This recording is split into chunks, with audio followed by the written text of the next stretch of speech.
Okay, guys, welcome back to the channel and welcome back to the post-match fallout. So I guess it's going to be a new type of stream that we're going to be doing after matches and stuff to give you guys some more content to dig your teeth into. Let's get talking about this here. Okay, look, I know not a lot of people want to talk about this because this was so recently. I had the absolute joy of sitting and watching that performance from Manchester United live on camera, which I can tell you guys was not a fun one. And let's be honest with ourselves. Look, we're going to look at a couple of things in this match. We're going to look at the match ratings. We're going to look at Ten Hag, the post-match commentary, the analysis. I want to get right into it. I want to get talking about, is this the end of Erik Ten Hag at Manchester United? Because 13 defeats in a single season is shambolic for any Manchester United manager. 13 defeats before Christmas is absolutely inexcusable. And there's a really good comment in there. I can see it. I think it's Garnacho Stan in there. And I would completely agree with what you're saying there, man. I would completely agree with that. You're saying that, yes, the players are bad, but the manager is as bad for picking the same players every single week, even though they do not perform. I would completely agree with that. I don't think there's any accountability in this team.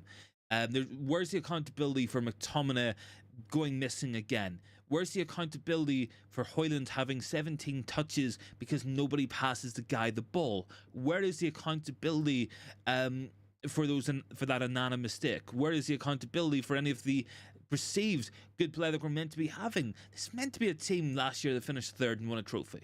We have gone so far back, and we have gone so far backwards in such a short period of time. These players do not look bothered on that pitch. But what I will say as well is the manager does not look bothered to make any changes. The manager looks completely and utterly out of his depth in terms of what he can do and what he can't do. He looks like he hasn't an idea of what to change, who to change, what to do.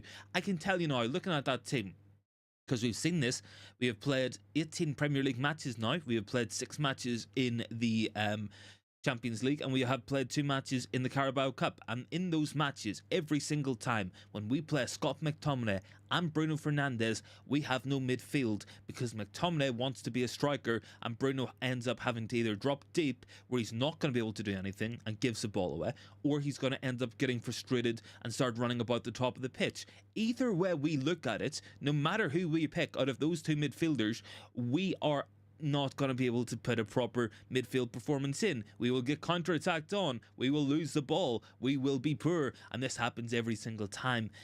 We went to Anfield last week, a Liverpool team close to top of the league, one of the best teams in the Premier League this season, and we kept them out. They did not look dangerous in that match because we played a double pivot. We played Manu and we played Amrabat, and we put them in the middle of the pitch, and we managed to keep them out. That's what we did. We stumbled upon something that worked in the midfield area, and we all had hopes that we would do it today, but as feared and as we worried, it was an accident. It was only done because that was necessity, because Bruno was suspended. That's all we did. I mean, it's just so abysmal. Ronnie is saying Manchester down there. Cody is saying, where was Martial and Varane? I swear to God, if Højlund doesn't have a knock and Ten Hag brought Rashford on as a striker, deserves to be fired.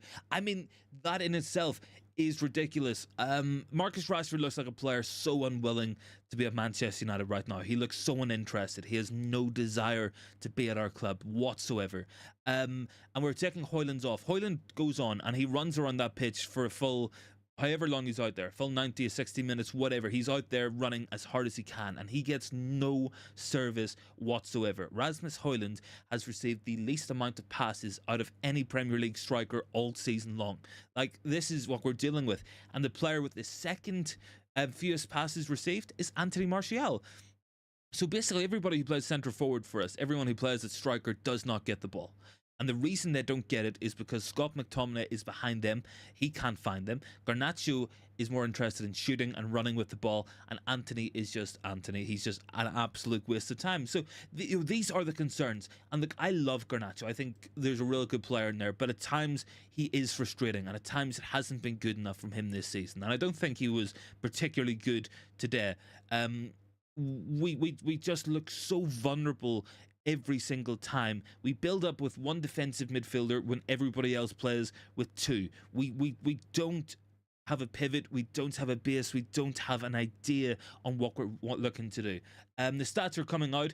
We have failed to score in 7 of the 18 Premier League games. No team has failed to do so as much in the Premier League this season, and that's including some of the worst teams we have ever seen in the Premier League. In Burnley, in Luton Town, in Sheffield United this season. I guarantee it.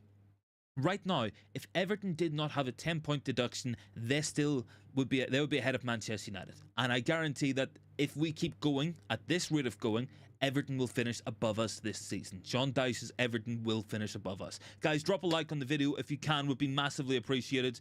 Cody says we signed 80 million for Anthony, whereas Mount, I feel like Ten Hag is causing so much problems. I would have expected Garnacho to be subbed. I think playing Garnacho every week and expecting him to be brilliant every week is not fair on him either, because he is still such a young player. He's only 19. My concern, I think Mount is injured. But what I can say about that, Cody, is Ten Hag wanted Anthony and he got Anthony, and he's just getting nothing out of him. Under Ole Gunnar Solskjaer, we scouted Anthony. Ole was interested, and the scouts basically told us he was worth £25 million. And United chose to ignore that. We didn't buy him at the time, and then we ended up spending £85 million on him 12 months later. That's what we did. That's exactly what we did at Manchester United. These are problems caused within the club. And we went through this on last night's show, talking about John Murda, how bad of an appointment he has been and how useless he is as director of football. We've been talking about this for a long time, guys. Look, ultimately, this match today, I think it's nothing new. I think it's nothing unexpected. And I'm asking the serious question. Does Ten Hag have to go? Is it time for him to be sacked? Can we defend 13 defeats before Christmas? I don't think we can. I really don't think we can. And that's in all competitions, of course. Even those matches we've managed to win this season, I feel like have been lucky. I feel like they've been really, really lucky wins. Cody says Ollie also looked at Haaland. Oh man, don't even talk to me about Ollie, because Ollie wanted Haaland, and we decided to get it. We didn't get him, and we bought a Gallo. He wanted Bellingham. We didn't get Jude Bellingham. We could have done a lot more. Ronnie says, I hope when Sir comes in, the first thing he does is kick the manager out of Manchester and all the shit players he asked the club to bring in. I really can't argue with that point either. I really can't argue with that point. And what I will say as well is I think whoever agreed to sign those players also needs sacked as well. The people who brought them in, the negotiators. You have a scouting system there, and from what we've learned already, and look, this is nothing new, this came out last night, I'm positive you guys have seen it as well. We have a good scouting system. We have good recruitment people, apparently, at the club. And the big thing that's coming out is that there is nobody in charge and with any real power in the club who has an idea, and they don't listen to what those around them are telling them, and that happens every single time. Cody says, I don't know if Ten Hag should be sacked, but man, those lineups he's pulling towards is hard for someone to Radcliffe to not fire and bring in his own manager. It's absolutely not. And look, it's not going to be a Radcliffe decision. Radcliffe himself, when he comes in, he will appoint a footballing committee of Blanc and possibly Dan Ashworth, probably Paul Mitchell, maybe Dougie Friedman. He will bring his own people in, and they're going to be the guys making that call as well. Luman says, we're all missing the point here. Let me tell you why Ten Hag wants sacked. He wants the money. He saw it was a job bigger than what he could handle, and he isn't even trying. I mean, look, it genuinely looks sometimes like he's shooting himself in the foot. It really, really, really does. And it's like I said, look, there's two potentials that could have happened. If Ten Hag's signings were working really well, if Anthony was brilliant, if Højlund was scoring every match, if Lisandro Martinez was fit and doing really well, if Eriksen was performing, Mount was doing really well in midfield, and then it was the likes of Bruno and Varane and Dalot and Shaw, Rashford, Martial, those are the guys letting us down. We would say in that case, the manager probably has an idea of what he wants to do, but he doesn't have the team to do it. His signings have been every bit as bad, if not worse, than the players already here. His signings have genuinely stunk the place out. Arthur's down there as well. He's having a laugh. Look, if you're not a United fan, I mean, you probably are having a laugh right now. Like, and I mean, Ten Hag's someone I've defended. I was a big fan of the guy last season. I just think it's impossible to defend at this point. I really, really do. Leeds are the best team. I mean, I don't know what. It took Leeds near 20 seasons to come back up to the Premier League, and they're relegated after 2 seasons and got smashed by some of the worst United teams in record. We'll leave that there where it is, for all the Leeds fans out there. Big ups as well. If you guys can drop a like on the video, it would be massively appreciated. I don't know. Maybe United... Look, at this rate of going, we might join Leeds in the Championship next season. Maybe we'll get that running back in the Championship. Cody says we should have signed Mount.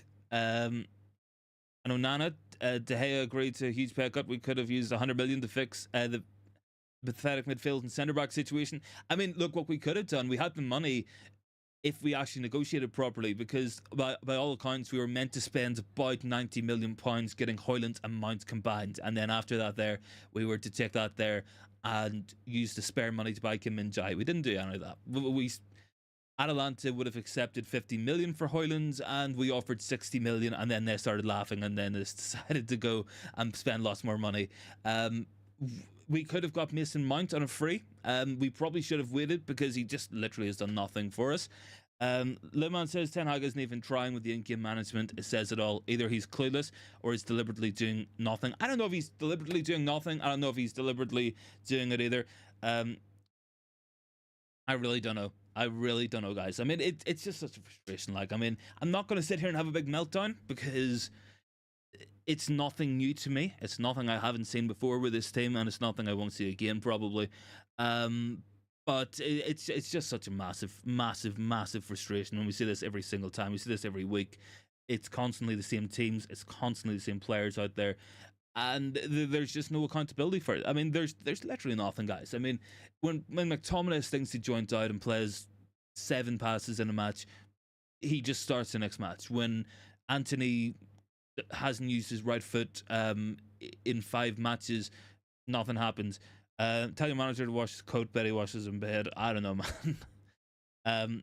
Let me just quickly have a look at this, because I would be interested, because we can see there's clear problem areas. We have no control over the pitch. We have no control in the midfield every single time that we play McTominay and Bruno. And the reason why is because Bruno wants to go forward and McTominay goes forward at the same time. Cody says, sorry, De Gea, Golden Glove winner, had a trash team last season and we ended up top 4 in the most clean sheets. We swapped the goalkeeper back and play from the back. I mean, I don't think it's De Gea's... I mean, even last season, De Gea wasn't great. Like, it takes 11 players to defend. It does. It's not like the Golden Boot, where Erling Haaland can touch the ball 50 times and score 30 goals. It takes 11 players 90 minutes to defend the lead. It really does. Liman goes, well, people in the chat have forgotten the glory days for sure. I mean, those glory days seem to be getting further and further and further away as well, guys. Drop a like as well if you guys haven't already. Would really appreciate it. And let me have a quick check here as well. I want to look at this McTominay masterclass today.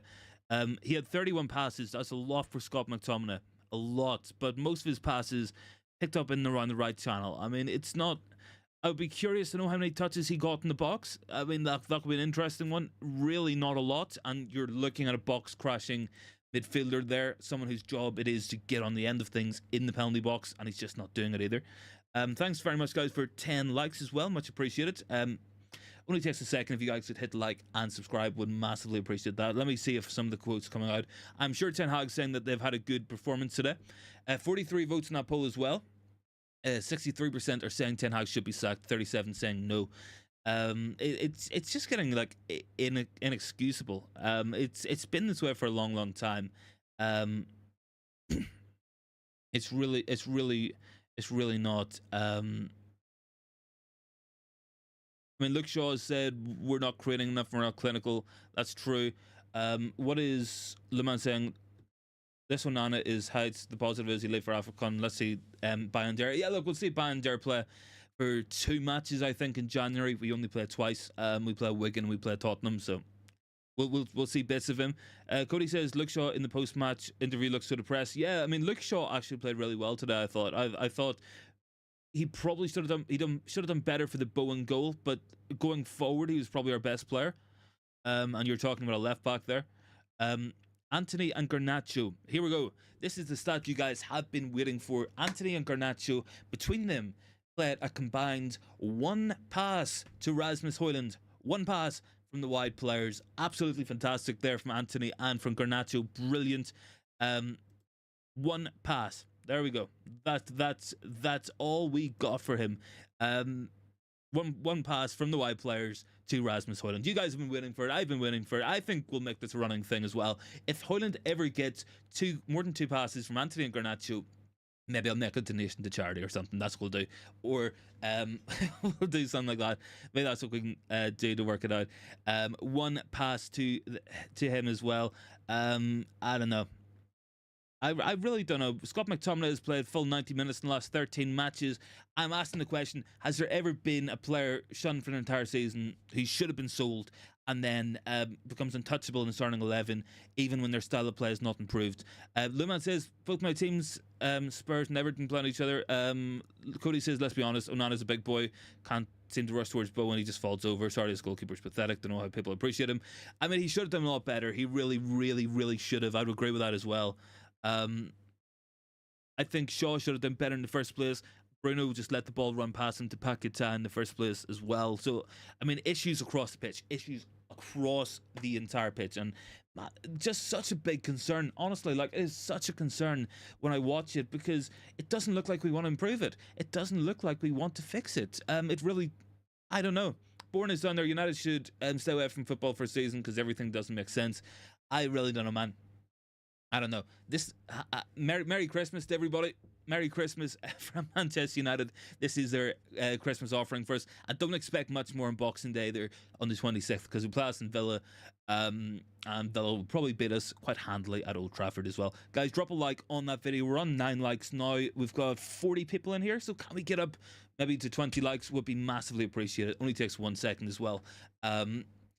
In terms of that poll, I think we got something like 50-something votes on it. 65% said Ten Hag should be sacked. 35 saying no. Cody says, honestly, I want us to be relegated. Maybe that will force the bad players and these garbage owners out. I really don't know. I don't know, guys. I don't know. I just don't know what the answer is going to be. I really don't.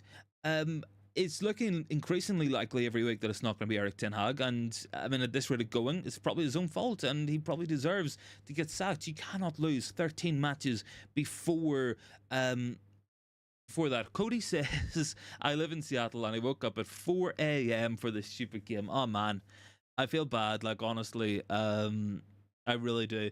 I mean, I've spent I've spent 3 hours of my Saturday watching and talking about this match, guys, as well. Like, it's Sadati is saying as well, yes, it's even too late to sack the manager. I mean, yeah, the season's done.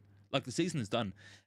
Simply put, the season is finished. There is nothing at all going to happen in this season. We're not going to win a trophy. We are out of Champions League. We'll be out of Champions League next year.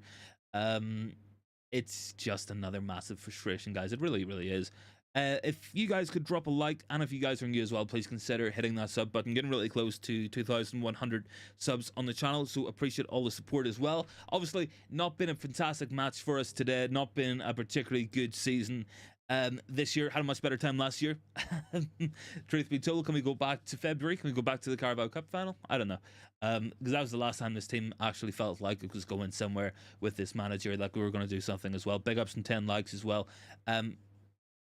Cody says we have to keep Ten Hag for now and hope we can do something in the January market. Man, I can tell you already, we won't do anything. We'll do absolutely nothing in that January transfer market. And the reason why I say that is because there's no new ownership coming in. There's no money. It's going to be as it was. We might get a loan player. We might get Veghorst back on loan.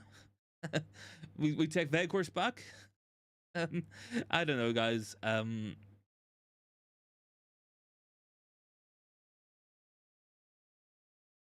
I really don't know. We take Veghorst back. Maybe we'll go get Sabitzer again if Dortmund want to get rid of him. I really don't know what the answer is going to be, and I don't know if this club know it. I really don't. I don't know. It's getting so hard to defend what we're doing with Ten Hag as well.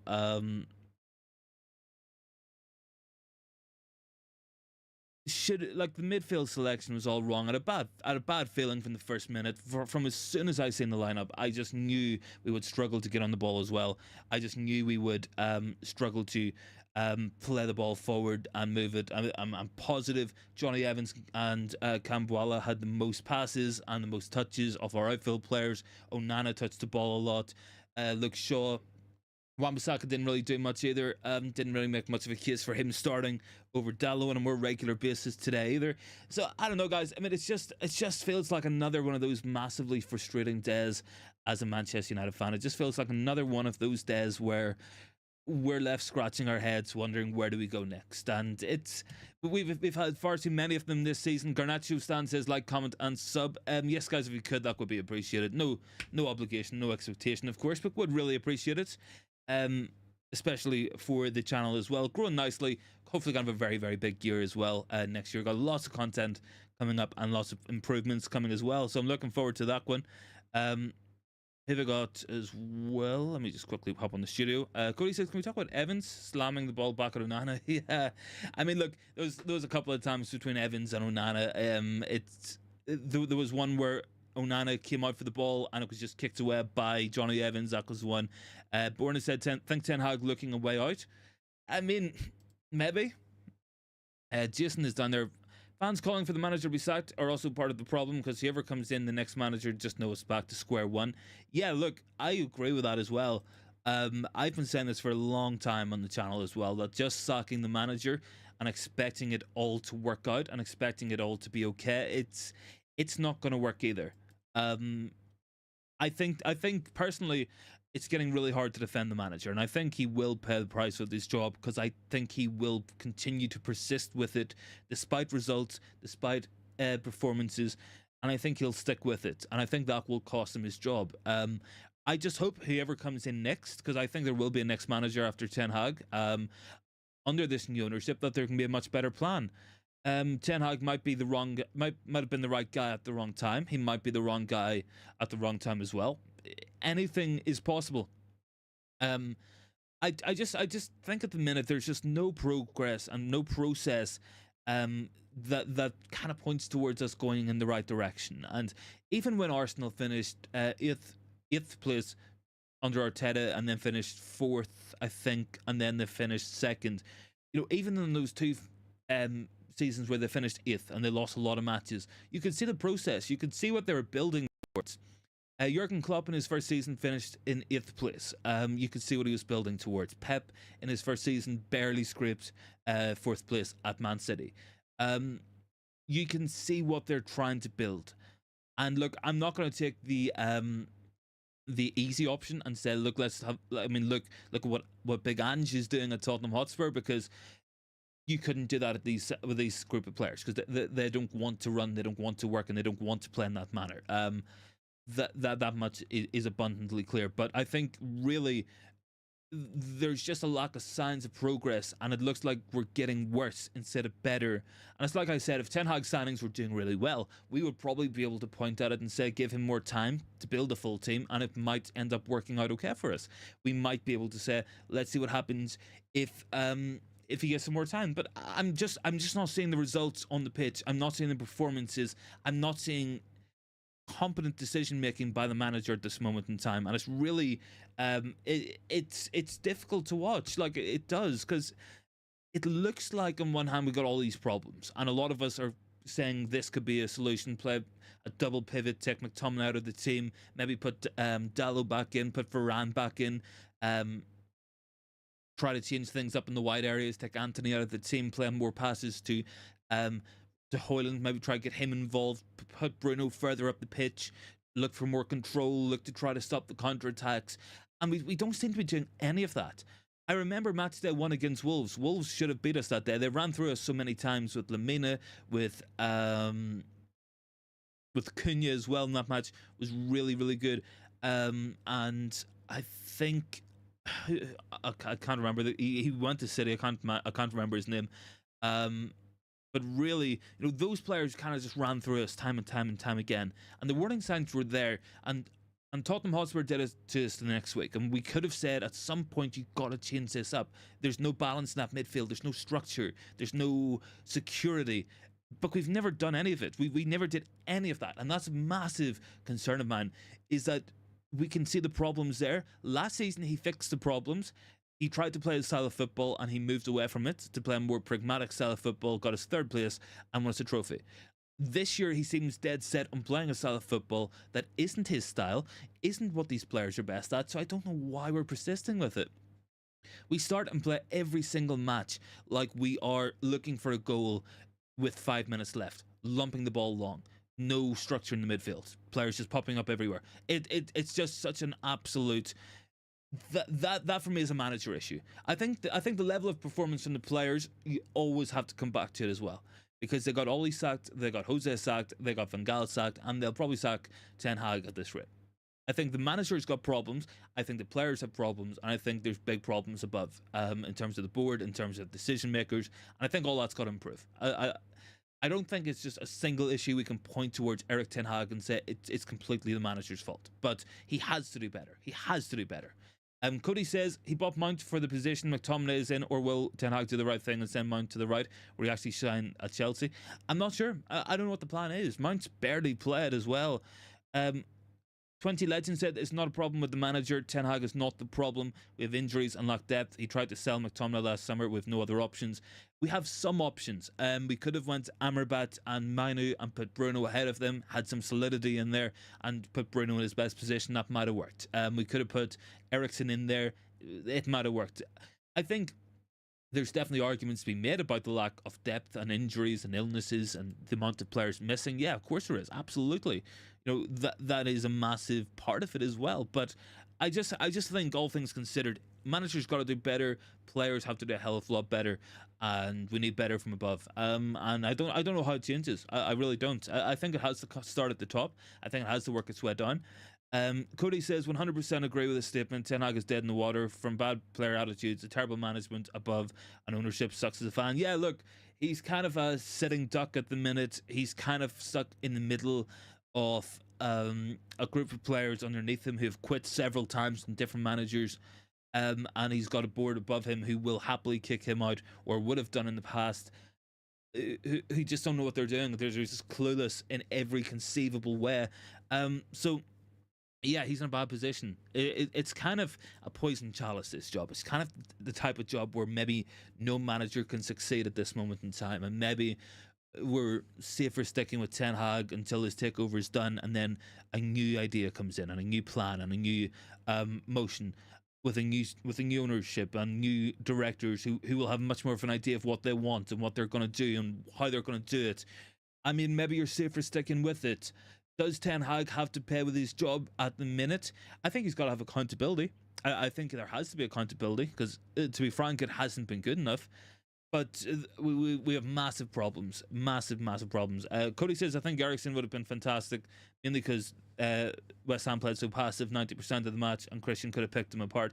He certainly would have offered a lot more than McTominay, I think. He really would have. Jason says, it does suck, but until things change on all levels, Ten Hag is going to keep feeling and keep looking bad. Yeah, I think he's making himself look bad. I would agree with that as well, with some of the decisions he's making, what he's doing.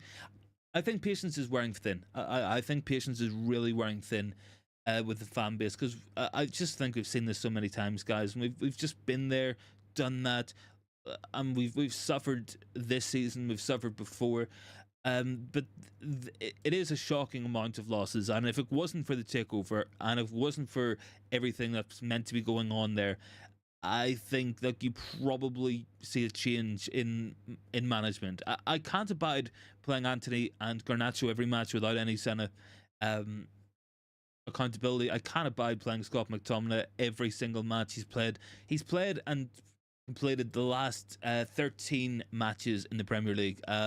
It's just embarrassing as well. It really is. Big ups on 11 likes, guys. If everyone can hit the like button as well, let's see if we can get up to 20 likes as well just before we finish up. Thanks for anyone who has subscribed today. Much appreciated, all that support. Really does mean a lot. And I've got a lot of stuff coming up across the channel in the next couple of days and the next couple of months, hopefully. I'm gonna have gonna have a much better time on the channel as well. Hopefully United can improve as well at the same time. Guys, keep voting on that poll as well. I think I got how many votes? 80 votes on it. 68% are saying Ten Hag for the sack, and 33% are saying no, don't sack the guy yet. I don't know. I do feel like it's kind of poison chalice. Cody is saying, I asked this because I live in the States, but where did all the protests go? Where have the fans just accepted and not kept pushing? I think they've been. It's really once the sale was announced, or well, that it was confirmed that it's going to be Ineos, it's going to be Radcliffe. I think that kind of took a lot of momentum out of it. Within the 1958 protest group, there was a lot of division because some of them, a section wanted the Qatari full ownership and Glazers fully gone, and a section of them wanted to stay away from the kind of sports washing allegations, and back a full gradual takeover by Radcliffe. I think that's kind of split the fan base as much with the guys protesting as it does in terms of the online stuff as well. So where the outcome's going to be with that, I don't know where that's going to go yet. I'm not too sure what direction we're going to be heading in yet. But look, guys, it's another disappointing day. I think the next match is Boxing Day against Aston Villa. I can't see that going a lot better. I really can't, if we're being honest with ourselves. Look, it's been a good group therapy session here so far anyway. Thanks very much for everyone hitting that sub button. Really does mean a lot to myself and to the channel. Really appreciate all the support from you guys.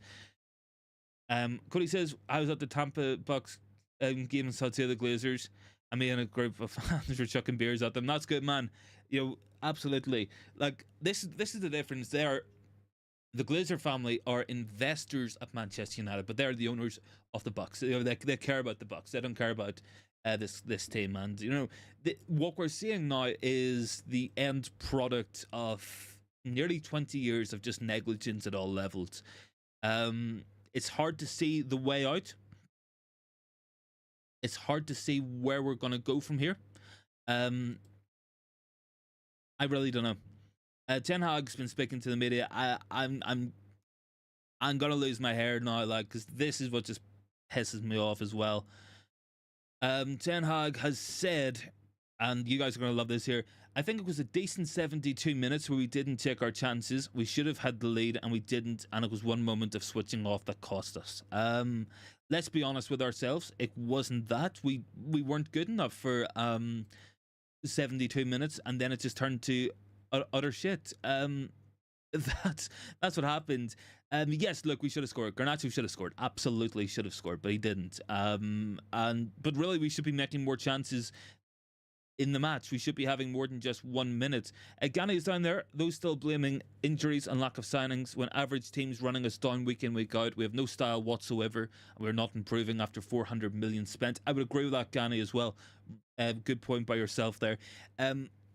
Just because Ghani is in the chat as well, and he had asked me about it before, I'm going to try get a way to open up the Discord so we can get you guys on, maybe for like a kind of call-in show or something, maybe do that weekly, get some more people on as well. That's definitely something I want to be doing in the next couple of months and help to grow the channel.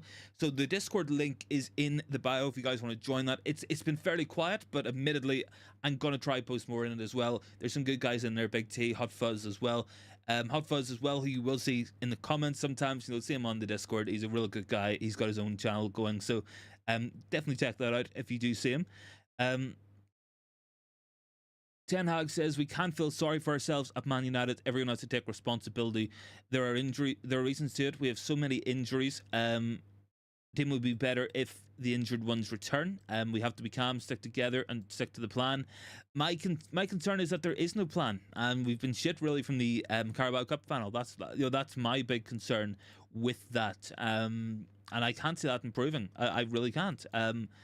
Big ups on 15 likes, guys. Can we get can we get up to 20 likes? Only takes a second to like. It takes 2 seconds to subscribe as well. That would be absolutely fantastic if you guys could hit the like button and subscribe. Really appreciate it. It's been a good day. Like, we've had plenty of people in here, plenty of opinions on this post-match reaction. We've had plenty of opinions, of course, throughout the match as well, as expected from you guys. And look, I mean, that's the best thing about this community. Nice and interactive. I'll always go through every comment that I see.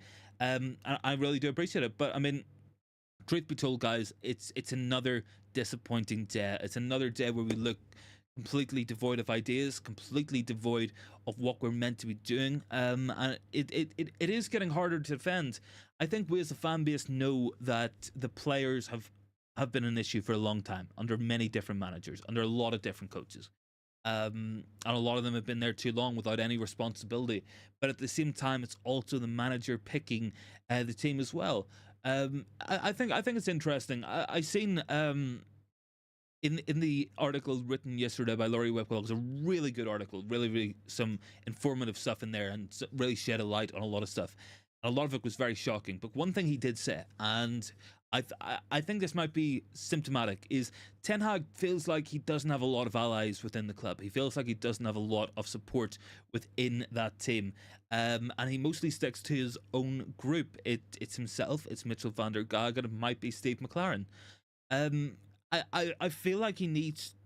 I feel like that's maybe creating a situation where they're kind of thinking that the only way that they can propose and the only way they can say it is actually going to try to solve it. I don't know. I think it's a bad job to take. I think it's a bad position to be in for Ten Hag personally. I personally can't see him managing to escape this.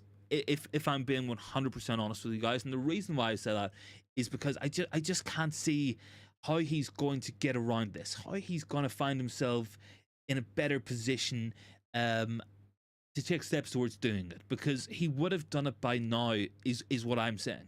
You know, if he genuinely thought the midfield was broke, if he genuinely thought that the forward line wasn't working and that he needed to make big changes to the forward line, to the midfield, how he set up tactically, he probably would have done it by now. I think the big hope that Ten Hag might have is if he can see through to January, he might have time to change some things, because we have 2 matches in January. We have Wigan Athletic and we have Tottenham Hotspur, and that's it. That is the only matches we play in the entire month of January. So is that going to be a case that he's going to be able to change things then? I think there has to be a will from him to change things. I think there has to be the desire in the first place. Is that what we're going to do? I don't know. Like, I really don't. I think we stumbled upon something that might be close to a right answer, and that was midweek when we played the double pivot and we looked better. We played with one defensive midfielder to build up with, and it's just not working because there's such a massive gap between all our players. Every other team, they either play with double pivots or one of their defenders goes into midfield, and that's what they do. Well, last season, Lisandro Martinez did it a lot. He's obviously been injured all season. He hasn't played this year, but you know that's a big concern, is that we can't be so reliant on 1 or 2 players. I really don't know. It's a very frustrating day, guys. Very frustrating to be so close to this. Cody says we have Villa next. Good luck, everyone. Yeah, we do as well. That's going to be probably another loss, let's be honest with ourselves. Paul Scholes has said Harry Kane wouldn't score any goals in this team. I don't know. Peter Schmeichel said there's too many players in that United team who don't deserve to play. I would agree with that as well. Last season we had 12 defeats in 62 matches. This season we have 13 in 26. So like it does kind of show you the depths of it. I do not want to see anyone having a go at Kobbie Mainoo. He was our best player in midfield again today, and he should be playing. It was one mistake for the guy, and McTominay gets away with it every match, and faces no repercussions. Rajat is down there. Good to see you, Rajat. Thanks for hopping on in, man. Much appreciated. Let me quickly reload that. Big ups on the 18 likes as well. Can we hit 20 as well, guys? Would be massively appreciated. And if we can get and maybe a couple more people hitting the sub button as well, if it's not too much to ask for, it'd be a nice Christmas present. Look, I've got that in there. Rajat is saying wouldn't fire Ten Hag. Cody says not having Casemiro was very rough for us.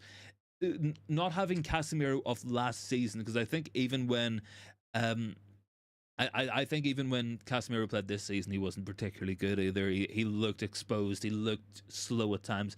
So I think that's another concern there, really. Big ups on those likes as well. If we can hit 20 likes, would be massively appreciated. Thank you to the 6 people who've subscribed during this little post-match reaction stream. If you guys have liked this type of stream, let me know, because I will do more of these as well, as and when possible, because I'm trying to make as much content as we can, because I think that's going to be how we get the numbers up, how we keep growing the channel. Rizak goes back to the training video where they have to take 1 or 2 touches on 4 or 5. Yeah. I mean, I seen that training video as well. Rizak said, "What pig? Not live, man." I don't know. I don't know what I don't know what Matata is saying there either. We're on 19 likes anyway, guys. Thanks very much for that there. Much appreciated. Big ups to everyone who managed to hit that sub button as well across the stream. Massively appreciated, guys.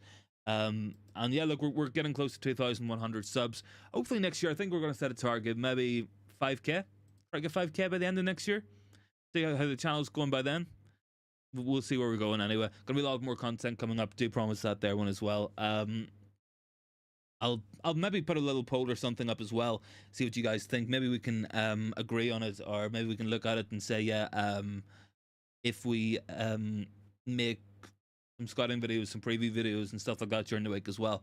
Just because I'm not always able to do live, so if we can do videos and stuff that will entertain you guys, that would definitely help us with all that. Anyway, on that poll, 93 votes, 67% said yes, sack Ten Hag, 33% saying no, so kind of a 2/3 split in favour of sack. I don't know. I feel like as I've calmed down, I'm still looking at the same issues. I'm still not seeing a way for Ten Hag to fix it, because I'm not sure he will acknowledge, or he will be too stubborn to actually try to fix it in the first place anyway. Look, guys, I think we're going to leave it here anyway. So that's been a lot of live streaming today. It's probably been about 3 hours. So I think I'm pretty done for today. I'm going to enjoy my Saturday. I hope you guys do as well. I'll quickly go through Bourne's comments here, because Van Gaal, after all, warned him, but he thought he was clever and could do better. Not to bother Ranić for advice. Cody said, I did like the new kid at centre back. Yeah, I like Campbell. I thought he was good there as well. I really do. I thought he had a pretty solid match. I thought he was pretty good today. Truth be told, and look, he came in difficult circumstances. I think it was 1-0 when he went off the pitch, so he did pretty well. Did warrant his selection. I think Manu, I feel unlucky for the kid because it's not his fault. That we lost that match. He made a mistake. He made one mistake in the match, and it did cost a goal. It did cost a goal. He probably should have done better, but. Cody says Luton scored. Who's Luton playing? I don't even know who Luton are playing, man. I'll have a quick look at these Premier League scores anyway.